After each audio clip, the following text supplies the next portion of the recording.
Hola chicos y bienvenidos a esta clase de diagnóstico diferencial de neurología. Yo soy Javi, soy exalumno del curso y en esta clase vamos a ver los ictus, que son el tema más preguntado de esta asignatura. Y bueno, os podéis imaginar que ver el tema de ictus en una sola clase es un poco inabarcable, así que nos vamos a centrar en estos tres diagnósticos diferenciales. Ictus isquémico versus hemorrágico, ictus cortical versus lacunar y hemorragia lobar versus hemorragia profunda. Y bueno, vamos a empezar recordando que un ictus es un déficit neurológico focal por falta de aporte sanguíneo. En la mayor parte de los casos lo que va a ocurrir es esto, que se va a taponar un vaso sanguíneo y nos va a limitar la circulación. Pero en un 15% de los casos no va a haber taponamiento. Lo que ocurre es que se rompe un vaso y se favorece una hemorragia. Y bueno, ¿cómo podemos distinguir los ictus hemorrágicos de los isquémicos? ¿Por la clínica? Pues no. Recordad lo que nos dice siempre Juan Vega, ni el mejor neurólogo del mundo podría distinguir un ictus hemorrágico de uno isquémico por la clínica. Para diferenciarlos lo que tenemos que usar es un TAC. Y por eso el TAC es la prueba que se le pide en urgencias a todos los pacientes con sospecha de ictus. ¿Cómo se vería un ictus hemorrágico? Pues bueno, en un TAC craneal va a haber dos cosas que siempre se vean muy blancas. La primera es el calcio.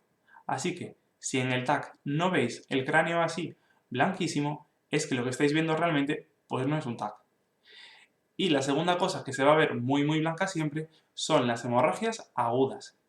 Puede que viéramos una así, o así, o así, o así. Pero sea como sea, si en el contexto de un ictus veis algo muy blanco en el parénquima cerebral, eso va a ser un ictus hemorrágico. ¿Cómo se vería el ictus isquémico? Depende. En fases iniciales, en un momento hiperagudo, podríamos ver esta imagen, un TAC completamente normal. Posteriormente empezaríamos a ver signos precoces de isquemia, como por ejemplo que se borrasen estos surcos o lo que vemos aquí, que es que ya no se distingue qué es sustancia blanca y qué es sustancia gris. Y finalmente, en fases avanzadas del ictus, nos encontraríamos con esto, con que la zona isquémica se vuelve hipodensa y cada vez más grande por todo el edema que se produce. Os voy a poner otra vez todas las fases para que os fijéis que en ninguna de ellas vamos a ver nada blanco en el parénquima cerebral. Y ya solo con esto tenemos la clara distinción entre ictus hemorrágicos e isquémicos. Si en el contexto de un ictus, en el TAC, vemos algo blanco en el parénquima, eso va a ser una hemorragia. Y si no vemos nada blanco, va a ser un ictus isquémico. Si viéramos el TAC normal, podría ser un ictus en fases precoces.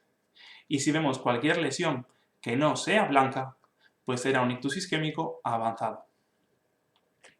Vamos a ver ahora el diagnóstico diferencial de los ictus isquémicos, si son corticales o lacunares. Y ya para esto sí que tendríamos que entrar en la clínica. Recordad del neuronato que tanto lo motor como lo sensitivo van a seguir esto que vemos en el dibujo. Van a subir de forma paralela por la médula y al llegar aquí van a parar en un peaje. Puede que sea en los ganglios de la base o la cápsula interna.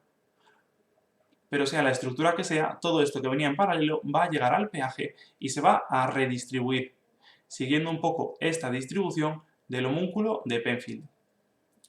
Y este dibujo es lo que nos va a ayudar muy bien a entender por qué en los ictus isquémicos se puede liar todo.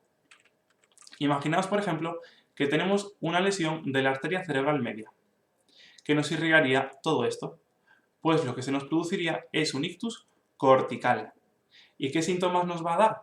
Pues nos va a dar síntomas motores y sensitivos contralaterales, afectando sobre todo a la cara y al brazo. Pero ahora imaginemos que lo que se lesiona no es un gran vaso, sino que se lesiona esto, el peaje. Imaginad que tenemos un ictus lacunar, o bien de los ganglios de la base, o de la cápsula interna. ¿Cómo se podría producir? Pues si se ocluye una pequeña arteria penetrante de esa zona. ¿Y qué síntomas tendríamos? Pues podríamos tener exactamente los mismos síntomas que en el ictus cortical. Tendríamos síntomas motores y sensitivos contralaterales, porque lo que se está lesionando aquí es la conexión entre el córtex y la médula. Entonces, si estos síntomas van a ser los mismos, ¿cómo podemos distinguir el ictus cortical del ictus lacunar? Pues bueno, para eso tenéis que recordar que el córtex cerebral va a tener muchísimas funciones más allá de lo motor y de lo sensitivo. Así que, si tuviésemos un ictus así de grande, no solo se afectaría lo motor y lo sensitivo, sino que también se afectarían todas esas otras funciones corticales. ¿Qué otras funciones? Pues por ejemplo, el lenguaje. Y si el lenguaje se viese afectado, tendríamos una afasia. También el procesamiento cerebral, el reconocimiento de cosas. Todo eso se realiza en el córtex y si se lesionase tendríamos una agnosia.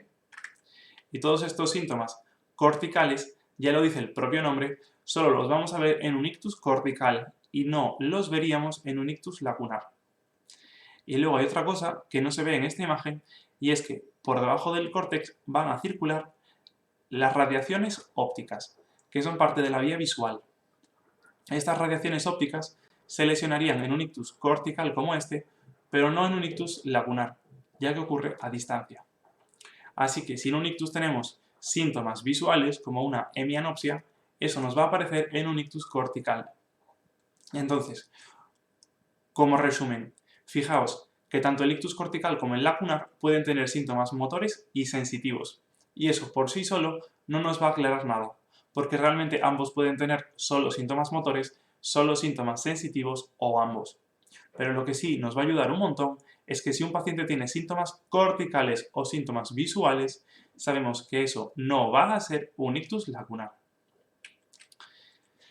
Y finalmente, con el diagnóstico diferencial de las hemorragias intracraneales, ya nos podemos olvidar otra vez de la clínica. No nos va a hacer falta. Y es que los pacientes con hemorragias intracraneales van a ser pacientes que pueden tener efecto masa y pueden tener hipertensión intracraneal. Y por todo eso, el conjunto de síntomas que pueden presentar puede ser muy confuso y nos dificulta mucho localizar el origen de todo.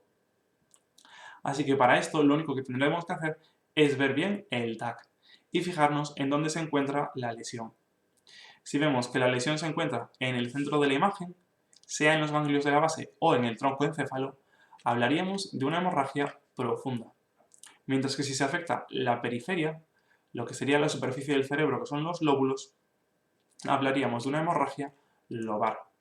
Y lo que tenéis que recordar de estas dos hemorragias, que es lo que nos preguntan siempre, es la causa más frecuente de cada una. Y si en un TAC veis una hemorragia profunda, lo que tenéis que pensar siempre es que se trate de una hemorragia hipertensiva. Mientras que si nos hablan de una hemorragia lobar, la causa más probable va a ser una angiopatía amiloide. Y nada, vamos a acabar la clase con la pregunta de este año. Tenemos a un varón de 79 años con clínica de ictus y que ya nos dicen en la pregunta que tiene un hematoma lobar. Si tiene un hematoma lobar, ¿cuál es la etiología más probable? Pues aunque nos intenten ir a pillar, que nos dicen que el paciente es hipertenso, no nos pillan. La causa más probable de una hemorragia lobar es la angiopatía amiloide. Y nada chicos, mucho ánimo con el estudio y mucha suerte el día del MIR.